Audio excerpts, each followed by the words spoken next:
안녕하세요. 정보의 신입니다. 여러분, 대학 시절 MT를 어디로 가보셨나요? 연령대에 따라 조금씩 경험은 다르겠지만 1980년대부터 2000년대 초중반 수도권에서 대학을 다니셨던 분들은 아마 강촌으로 MT를 가본 기억이 한 번쯤은 있으실 텐데요. 하지만 2025년 현재 강촌은 과거에서 시간이 멈춰버린 채 사람들의 기억에서 잊혀지고 있습니다. 그래서 오늘은 아무도 찾지 않는 모습으로 퇴물이 되어버린 강촌 일대를 직접 방문해 강촌이 이토록 처참하게 몰락해버린 이유에 대해 알아보겠습니다. 강촌이 대학생들의 MT의 성지로 급부상했던 시기는 1970년대 강촌역 일대가 개발되던 때부터인데요. 서울에서 가까운 거리에 경춘선으로 강촌역까지 철도가 연결되어 있었기에 접근성도 좋은 편이었고, 당시 길이 279m로 우리나라 최초의 현수교였던 출렁다리가 1972년 완공되며 강촌 일대는 전성기 시절 연간 100만 명의 관광객이 찾는 유명한 관광지가 되었습니다. 하지만 1970년대부터 80년대 초까지 관광객으로 붐비던 출렁다리는 안전상의 이유로 1985년 철거되고 마는데요. 그리고 출렁다리의 추억을 살리기 위해 옛 출렁다리를 재현한 미니 출렁다리가 2015년 20억 원을 들여 완공해 개통되었지만, 안쪽으로 들어간 위치에 크기도 기존의 5분의 1 수준으로 존재감이 낮은 상황입니다. 이렇게 출렁다리라는 대표 관광 명소가 사라지며 관광객이 줄어들기 시작한 강촌은 그래도 2000년대 초중반까지는 대학생들의 MT 장소로 꾸준히 이용되었지만, 2010년 경춘선 복선 전철이 개통되며 구 강촌역에서 1km 이상 떨어진 거리에 현재의 강촌역이 생기고, 기존 강촌역은 폐역이 되면서부터 확연하게 떨어져 버린 접근성에 강촌을 찾는 관광객은 눈에 띄게 감소하게 되는데요. 실제 1980년대 약 40만 명이던 강촌역의 하차 인원은 2019년에는 4만 명으로 10분의 1 수준이 되었고, 이후에도 상황은 전혀 달라지지 않은 것으로 보이는데, 그럼 현재 강촌의 모습은 어떤지 직접 보기 위해 2025년 4월 중순 토요일 주말 점심시간을 이용해 방문해 봤습니다. 우선 현재는 강촌 상상역이라 되어 있는 구 강촌역부터 가봤는데요. 제가 대학생이던 2000년대 초반 청량역에서 열차를 타고 설레는 마음으로 이곳에 오던 기억이 있는데, 현재는 보시는 것처럼 폐역이 되어 있기에 관광객도 없고, 강촌역 주변의 피암터널은 오랫동안 방치되어 우범지대로 전락한 듯한 모습이었습니다. 그도 그럴 것이 이 옛 강촌역에 남아있는 관광시설이자 강촌 레일파크라 불리우는 레일바이크의 운영이 강촌역에서는 멈춰있는 상황이기 때문인데요. 강촌 레일파크 홈페이지에서 확인할 수 있는 레일바이크 코스는 현재 구 강촌역에서 출발하는 코스는 중단된 채 김유정역에서 강촌역으로 가는 코스만 남아있었습니다. 그마저도 김유정역에서 남구마을까지 6km 구간만 레일바이크를 타고, 남구마을에서 강촌역까지는 낭만열차로 이동한 뒤 강촌역에서는 다시 셔틀버스로 김유정역으로 돌아오는 코스만 존재했는데요. 그나마 한 해 50만 명 정도가 찾는다는 이 레일바이크마저 김유정역으로만 이용 가능한 상태에서 구 강촌역 탑승이 폐쇄된 2015년 이후 이제 강촌 상상역이라 이름 바뀐 이곳을 와야 할 이유는 아예 사라져버린 상태였습니다. 유동인구가 거의 없으니 주변 상권의 상점들 운영이 잘 되고 있을 리가 없었는데요. 구 강촌역에서부터 아래로 내려오며 주변 상권 운영 현황을 확인한 결과 MT를 온 단체는커녕 가족 단위의 관광객도 찾아볼 수 없었고, 식당이나 커피숍이 간간히 문을 열었지만 손님은 거의 없는 상태였습니다. 이곳은 2000년대 초까지만 해도 국내 MT의 메카로 불렸던 것이었고, 저는 실제 그 시기 대학생이었기 때문에 너무도 익숙하고 자주 왔던 곳이지만, 약 20년 만에 과거의 추억을 되새기며 방문한 이곳은 충격 그 자체였는데요. 도로를 따라 쭉 내려오며 흔하게 볼 수 있는 폐업해버린 음식점과 마트, 그리고 임대문의가 붙은 공실들을 보니 너무도 안타까운 마음이 들었습니다.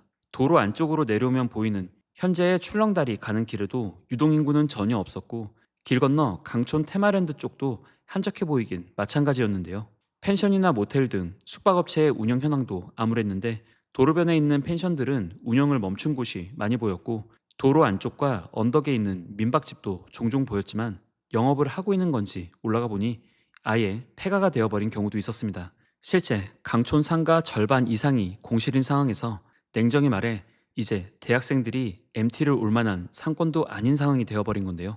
이런 가운데 이곳을 살리겠다며 춘천시는 작년 8월 젊은 관광객들의 발길이 줄며 침체를 겪는 강촌 일대에 활력을 불어넣기 위해 250억 원 규모의 도시 재생 사업을 추진한다고 발표했습니다.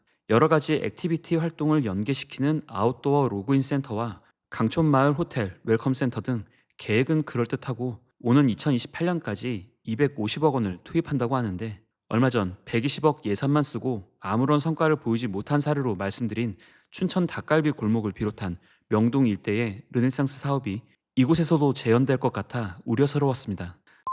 사업 계획 중에서도 눈에 띄었던 건 대학생들의 MT 장소로 활용하기 위해 20억 원을 들여 강촌 MT파크를 만들겠다고 발표한 부분이었는데요.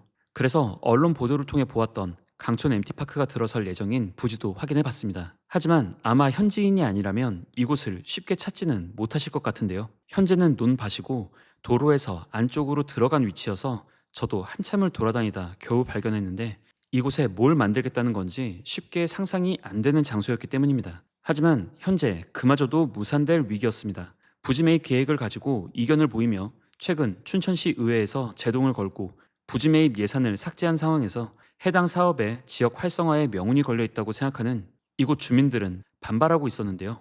그런데 제가 현장에서 눈으로 직접 확인한 바로는 만약 예정대로 사업이 진행된다고 한들 이 지역이 살아날 수 있는 것일까 의구심이 드는 건 사실이었습니다. 특별한 놀거리, 볼거리, 먹거리가 없는 상황에서 MT파크 건물 하나 지어놓아도 주변 상가는 50% 이상이 공실이어서 상권 전체가 폐허가 된 분위기였고, 주변 시설 또한 낙후되어 있는데 깔끔하고 세련된 상권을 선호할 요즘 젊은이들이 과연 이곳을 올까 싶었기 때문입니다.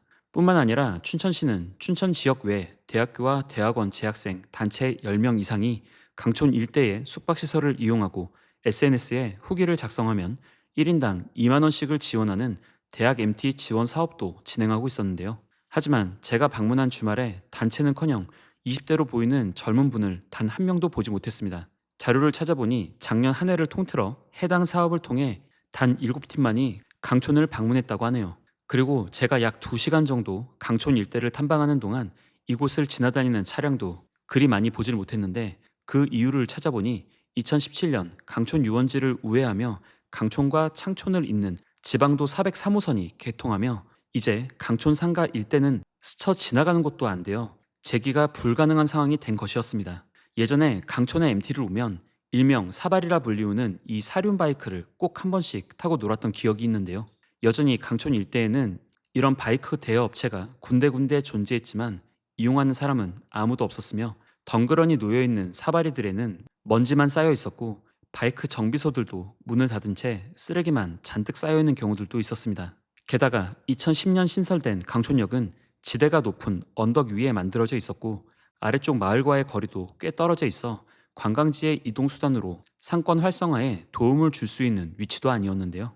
과거 강촌의 인기는 구 강촌역의 입지가 좋았고 청량리에서 경춘선으로 가깝게 올 수 있는 곳이었기 때문이기도 한데, 현재의 강촌역은 대중교통을 이용해 MT 장소로 이동해야 하는 대학생들 입장에서는 접근성도 매우 떨어졌습니다. 그럼 요즘 대학생들은 어디로 MT를 가고 있을까요? 우선 대학생들의 MT 등 학과 행사에 대한 참여가 분명 과거보다는 감소한 상황으로 보입니다. 코로나 이후 대면 행사의 명맥이 끊겨서 학과 행사를 열어도 참여율이 많이 떨어지고 부원 모집란에 폐부되는 대학 동아리도 증가하고 있다고 하는데요. 참고 자료로 대학내일 20대 연구소가 발표한 2000년생 대학생활 탐구 보고서를 찾아보니 동기, 선후배와의 인간관계가 중요하지 않다고 응답한 비율이 과거 99학번은 33.3%였지만 2000년생인 19학번은 50.7%로 크게 증가한 것으로 조사되었고, 19학번의 80%는 대학교 1학년 때 가장 중요한 것으로 학업, 학점을 택하며 동기, 선배와의 인간관계가 가장 중요하다고 답했던 99학번과는 20년 만에 정반대가 되어 있었습니다. 또한 대학 친구, 선배와의 월 평균 술자리도 99학번이 5.9회였던 것에 비해 19학번은 2.9회로 절반이나 줄어든 상황에서 MT를 자주 가거나 많은 인원이 참석할 리가 없어 보였고요. 그나마 가는 MT 장소로는 가평 대성리나 을왕리 등을 방문한 것으로 보였지만 이 또한 과거만큼의 수요는 아니었는데요. 결국 시대가 변한 만큼 강촌도 더 이상 수요가 줄어든 MT의 메카가 아닌 다른 관광 계획을 수립해야 하지만, 과거의 영광을 회복하겠다며 이번에도 수백억의 예산을 책정해 놓은 부분이 어이없이 소진되며 수많은 의혹만 추가하게 될까 벌써부터 걱정스럽습니다. 시간이 흘러 추억 속의 장소가 하나 둘씩 사라져가는 현실은 안타까운 것이 사실인데요. 하지만 현재의 강촌은 이제 과거 세대에게도 이곳을 다시 찾아와야 할 이유를 찾기 어려운 상황에서 요즘 대학생들에게는 더욱 그럴 것이라는 생각이 들었습니다. 또한 강촌의 몰락에는 오늘 살펴봤듯이 수십 년의 세월 동안 출렁다리의 폐쇄와 축소, 어이없는 위치에 있는 신강촌역의 신설, 레일바이크 기점을 김유정역으로의 일원화, 그리고 강촌 상권을 우회하는 도로 개통까지 수많은 인과관계가 있었기에 이곳을 다시 활성화시키는 데에는 단순한 예산 투입이 아닌 풀어야 할 숙제가 너무나도 많아 보였습니다. 오늘 영상도 유익하셨다면 구독, 좋아요, 알림 설정, 댓글로 응원 부탁드리고요. 저는 다음 영상으로 다시 찾아뵙겠습니다. 오늘도 시청해주셔서 감사합니다.